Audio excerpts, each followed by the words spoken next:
Hola chicos, espero que se encuentren muy bien. Vamos a continuar con nuestras clases. Voy a pedirles por favor que me acompañen en la página 94 y 95 de su libro de Ciencias Naturales. Por favor. Página 94 y 95 de su libro de Ciencias Naturales.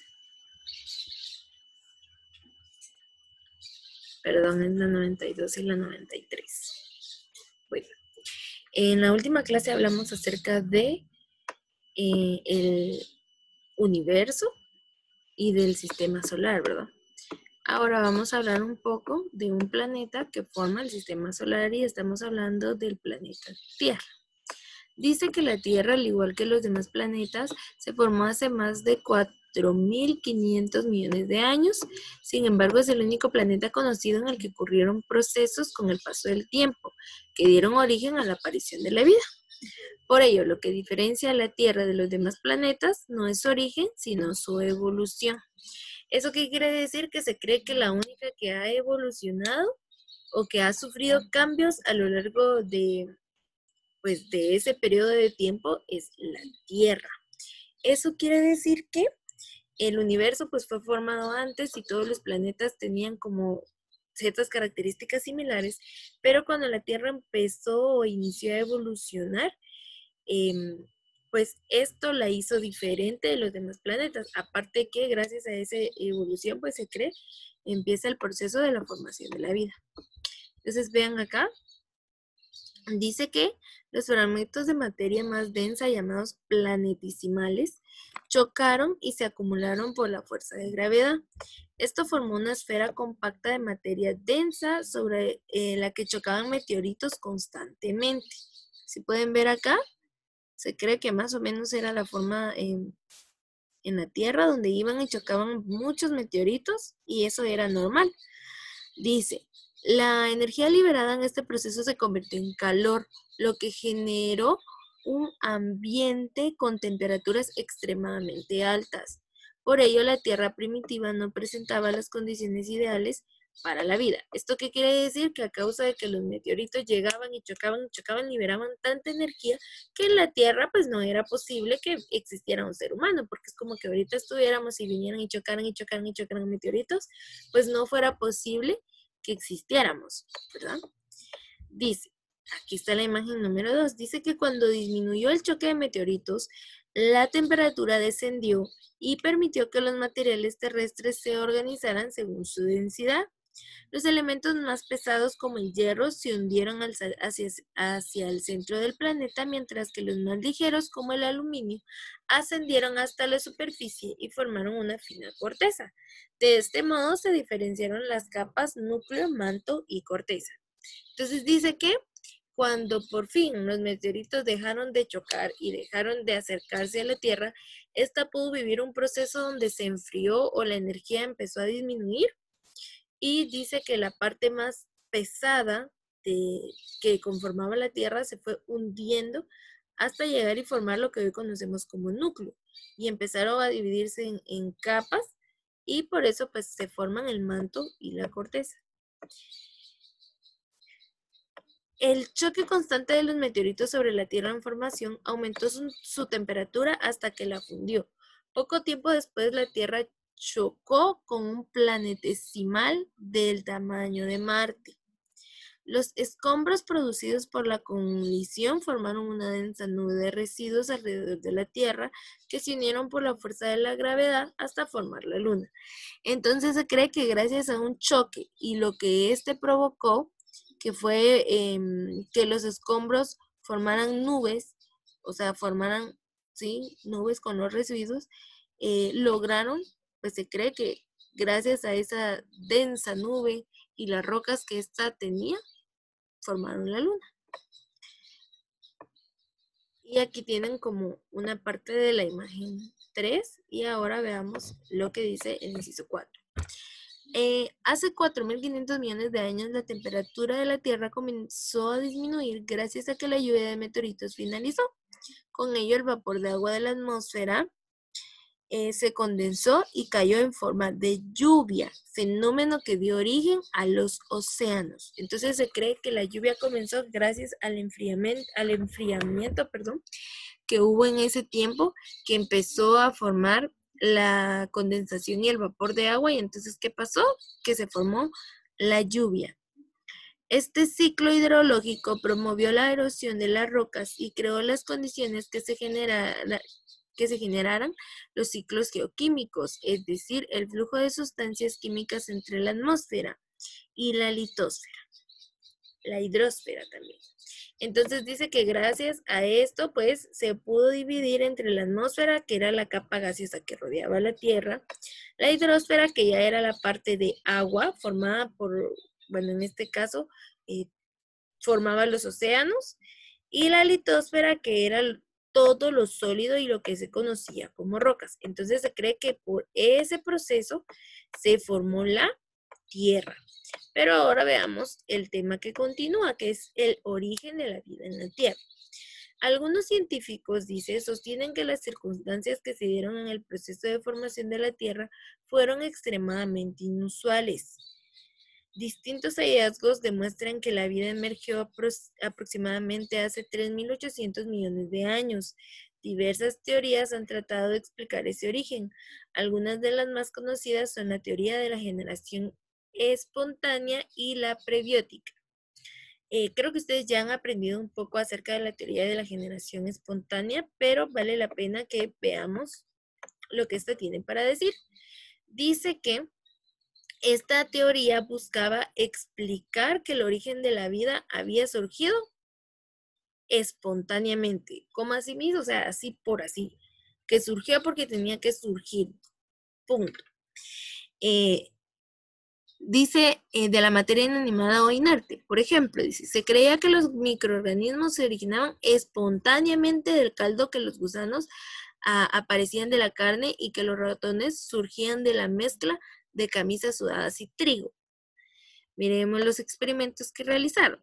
Dice, en 1668 el médico italiano Francesco Redi refutó con un experimento sencillo la hipótesis que proponía la generación espontánea de los gusanos en la carne. Miren, pues, se cree que en los tiempos anteriores, los científicos decían, bueno, no, es que la tierra, la vida se formó, se originó así por así, o sea, si se dan cuenta, dejemos ropa y maíz, se van a dar cuenta que van a aparecer ratones. ¿Y cómo aparecen los ratones? Pues espontáneamente, de la nada, normal. Y decían, dejemos la carne y se van a dar cuenta que en la carne espontáneamente van a aparecer gusanos o va a aparecer pues otro tipo de organismo que es vida. Pero entonces viene este científico y dice, yo no creo que se origine solo así por así, tiene que haber un porqué. Entonces decide hacer un experimento. Miren este experimento que él hace. Dice que mantuvo la carne completamente aislada. Observó que los gusanos no podían crecer, pues en completo aislamiento las moscas que los generaban no podían poner sus huevos sobre ella. Se cree que en algún momento pues colocó como frasquitos, ¿sí? En donde puso pedazos de carne. Uno lo dejó tapado y el otro lo dejó pues así, a que pasara lo que tenía que pasar. Y resulta que en el tapado pues no aparecía nada, no había gusanos, no había nada. Posiblemente sí, la carne se estaba descomponiendo, pero no aparecía nada en él. A diferencia del que estaba destapado. Y se cree que las moscas llegaban, colocaban sus huevos y gracias a esos huevos se generaban los gusanos. Entonces él logró demostrar que no se generaban gusanos espontáneamente sobre la carne, sino que para esto tenía que venir una mosca, dejar sus huevos y entonces así podría generarse la vida en la carne, pero más que todo era por la mosca que iba a depositar sus huevos en la carne. A mediados del siglo XIX, el químico y microbiólogo francés Louis Pasteur refutó la idea de la generación espontánea de microorganismos con un experimento en el que colocó caldo no esterilizado dentro de una matraz para observar si había presencia de microorganismos tras esterilizarlo y ponerlo en el ambiente. ¿Con caldo? Sí, con caldo. Él colocó estos son matraz en el cuello curvado que permitía la entrada y eliminar todos los organismos del exterior. Dice, cuello de la matraz curvada para permitir la entrada del aire, pero eliminar los microorganismos del exterior. Y aquí está, miren, se cree que tienen, bueno, en otros libros le dicen que es un cuello en forma de S y efectivamente, pues vean aquí la forma de la S. Esterilizó el caldo con calor para eliminar los microorganismos presentes en el interior del matraz. ¿Qué hizo? Por ejemplo, cuando nosotros necesitamos hacer algún experimento o algo y vamos y metemos un frasquito de vidrio porque lo vamos a necesitar y lo metemos en agua hervida, lo estamos esterilizando, ¿sí? O cuando, por ejemplo, no sé a quién le ha tocado colocarse aretes y los meten en alcohol, eso lo esterilizan para que no haya nada que pueda hacer daño.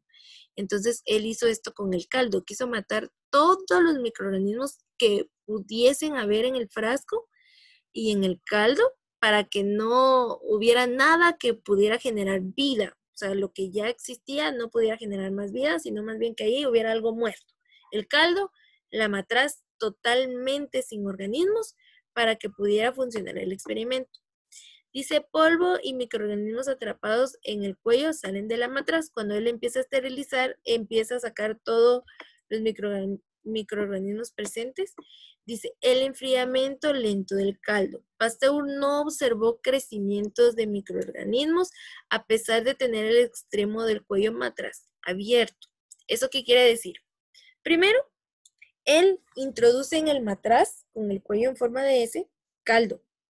Luego, segundo paso, lo esteriliza y empieza a salir polvo y algunos otros microorganismos que estaban en el matraz, ¿sí?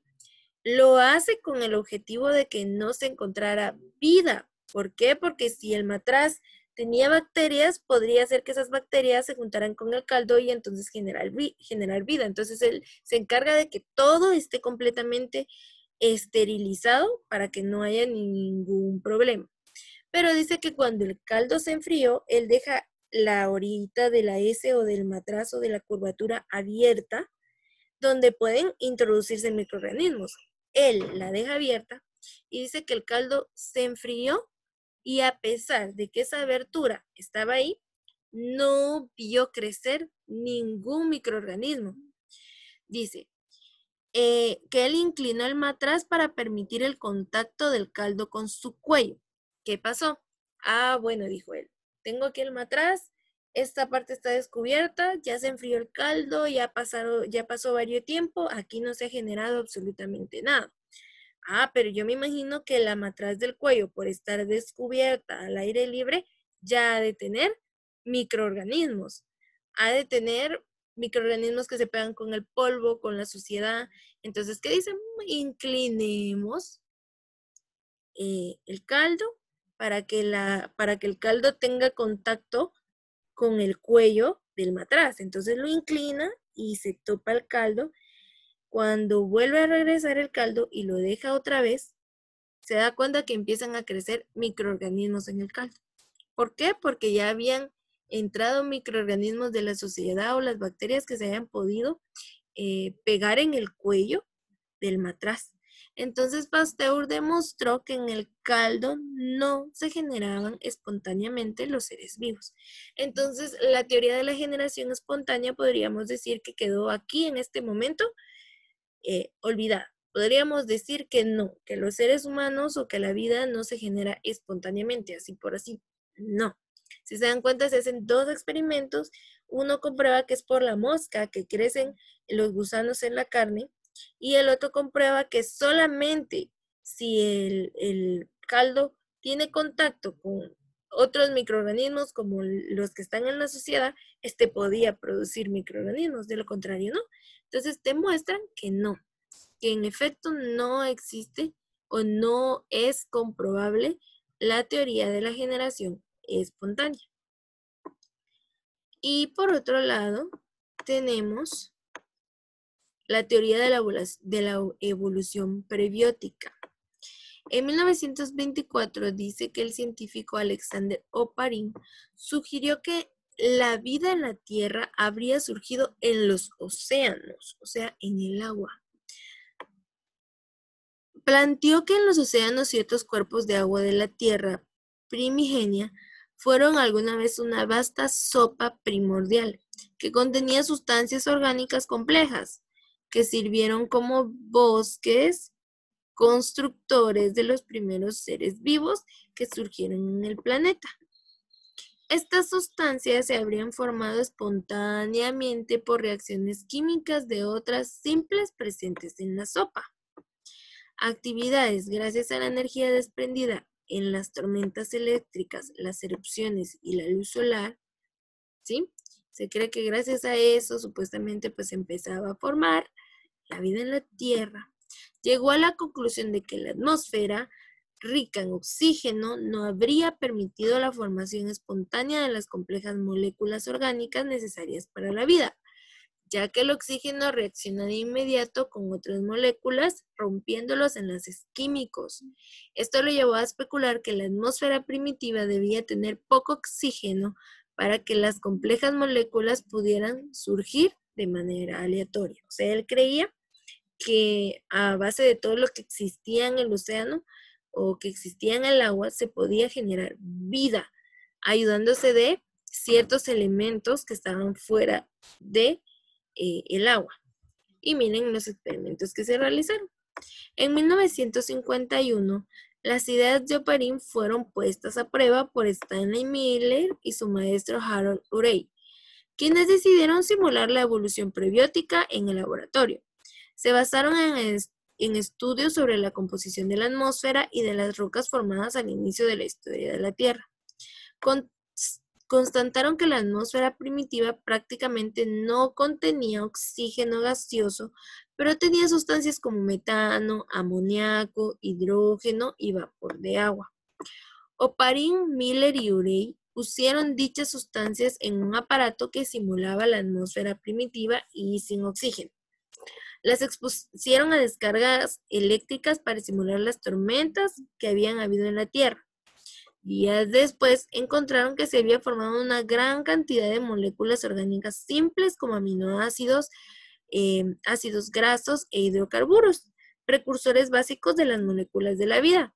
Entonces demostraron que algunas de las moléculas básicas de la vida pudieron formarse aleatoriamente en la Tierra primitiva. Se han llevado a cabo experimentos con atmósferas simuladas más reales y han probado otras fuentes de energía que encontraban en la Tierra primitiva como calor o luz ultravioleta.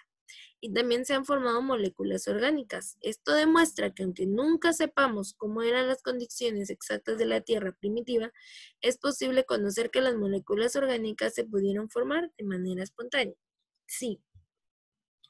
Si recuerdan que yo les expliqué también que cuando fue la explosión del Big Bang, se cree que alrededor o sea, en el universo habían muchas partículas, ¿sí? Subatómicas. Entonces se pudiese creer que sí, que la atmósfera y la combinación de todos los fenómenos, podríamos decir como los truenos o el gas que sueltan los volcanes cuando hacen erupción, forman partículas que nos ayudan a nosotros con la vida, o sea, forman, por ejemplo, oxígeno, hidrógeno, y es posible, sí, que gracias a la atmósfera y a lo que está compuesta en ella y todos los fenómenos que puedan surgir, se formen algunas partículas que permiten vida. Mas no quiere decir que precisamente de ella, pues, se genere la vida. Por último,